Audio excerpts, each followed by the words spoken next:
এবারে আমাদের নিয়মিত আয়োজন জেডএসআরএম নির্বাচনের পথে।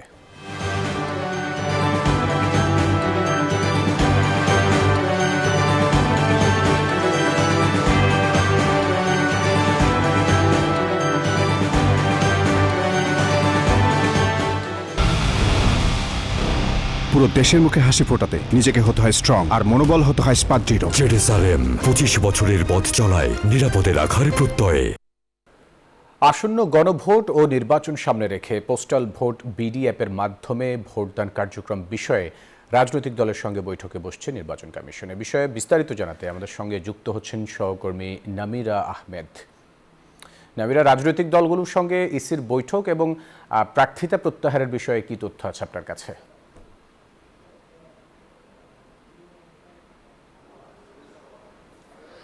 ধন্যবাদ ফয়সাল আপনাকে। বেশ কিছুক্ষণ আগে কিন্তু সুইডিশ রাষ্ট্রদূতদের সঙ্গে বৈঠক শেষ করেছেন নির্বাচন কমিশন, এবং এই মুহূর্তে আমাদেরকে ইসি গণমাধ্যমকে জানিয়েছে যে তারা আসলে জানতে এসেছিলেন যে কোনো ধরনের নির্বাচনকে কেন্দ্র করে কি ধরনের সহযোগিতা তাদের প্রয়োজন, এবং সেই ধরনের সহযোগিতা আসলে তারা বাংলাদেশকে নির্বাচনে যত ধরনের সহযোগিতা আছে সেই সহযোগিতাগুলো তারা বাংলাদেশকে করবে।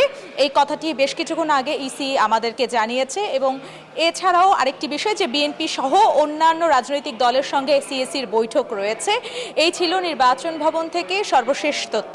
ফয়সাল, ধন্যবাদ আমাদের সাথে যুক্ত হবার জন্য।